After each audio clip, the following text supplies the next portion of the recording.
What's going on, guys? Welcome back to the channel. You know who it is by now. Jimothy. Now, ladies and gents, I thought I would do another little bit of a discussion, specifically what's going to be happening on the channel going forward, as well as some talk about the most recent ban list. And whilst I'm doing this, I thought I would sleeve up my main deck, Speedroid deck, which is another deck that will be coming to the channel very soon. So, ladies and gents, from I'm gonna say next week Tuesday onwards, we're gonna have some regular content for you guys, because basically what's been happening, I've been pushing out content on a bit of a whim, to be honest, with no real focus or no real set date in mind as to when and what type of content is going to be coming to the channel, mainly because it's largely due to the amount of time that I obviously have, as well as just other life commitments that obviously have to take priority before I can actually produce any content, so to speak. So what I thought I would do is make the content a little bit more predictable and a little bit more accessible for the type of thing that you're looking for. Now, specifically, it's going to be on a Tuesday, a Thursday, and a Sunday, all being well. Obviously, that's always subject to change, especially with what's happening around the world with regards to COVID and the time of the year, which is Christmas and going forward and all that kind of stuff. But for the most part, you'll get content on a Tuesday, a Thursday, and a Sunday. Now, what you're likely to see in terms of that content, ladies and gents, you're definitely going to be seeing a net deck continuation, as well as a deck profile, and on top of that as a discussion video. Now, I'm not going to limit myself to obviously 3 videos a week. Potentially there's going to be room for more depending on how much time I've got, but I'm just trying to make a commitment to you guys to show you that we're definitely going to be here for the long haul, and you can expect regular content from this channel, ladies and gents. So I also thought I would let you guys know as to why I'm actually building so many decks, and the main reason is I intend to play them on the channel, to be honest. What's literally has held me back a lot is obviously the situation around the world, which has meant that I'm not able to do live duels as frequent as I would like. In fact, live duels has basically just been put on hold, to be honest. And that is where I wanted to basically showcase all these decks that I'm building.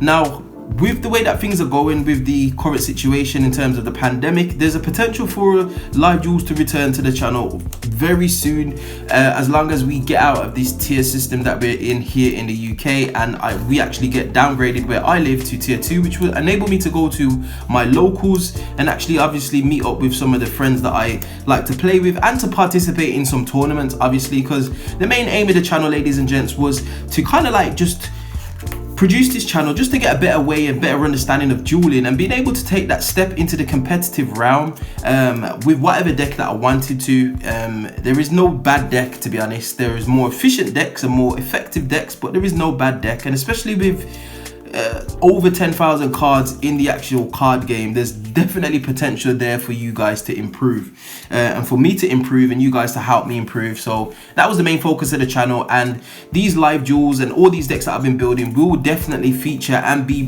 a mainstay of the channel going forward, as long as we can get back to actually live dueling. Now, the ban list, ladies and gents, oh my days, what do you think of the ban list? Now, I'm not an overreaction channel. You're not going to see me in a pug face in a thumbnail talking for 10 minutes on what is a very, very quick and non-trivial issue.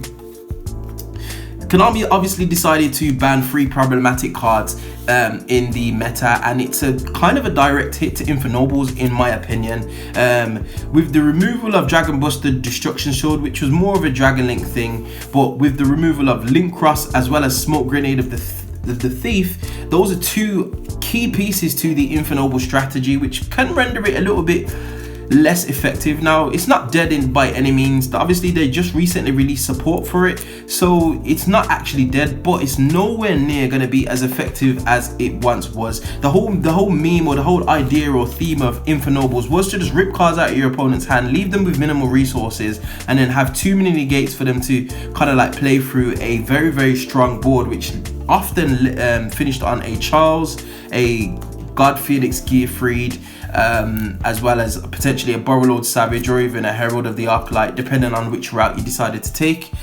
So it is a direct hit, but what I'm more concerned about is the format is somewhat balanced. There's a load of decks that are very, very viable. Virtual World being one of them, which is one of the newer ones. Obviously, Drytrons, which have recently been released, which is something that I'm definitely looking to jump into. Very big fan of ritual decks, as well as the potential for some of the older decks like Burning Abyss, which coincidentally had a couple of cards in terms of Seer and Graph actually being freed completely off the Forbidden and Limited list. Was Forbidden and Semi-Limited list, as well as Totally Awesome and ABC Dragon Buster. Now, the format is balanced, but there are still a few cards that you would consider to be a little bit toxic.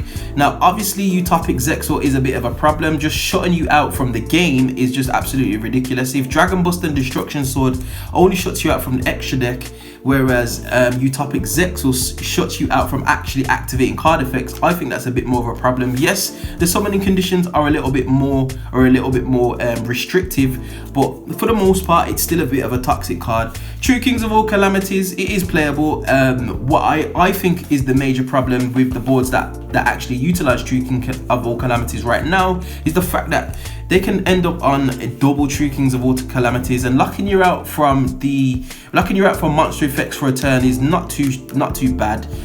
It's defeatable, but locking you out for monster effects for 4 or 5 turns, that is a bit of an issue, ladies and gents, and that's something that definitely would need to be addressed going forward, as specifically Virtual World can end on double calamities, which I think is absolutely crazy. So definitely something to look out for going forward.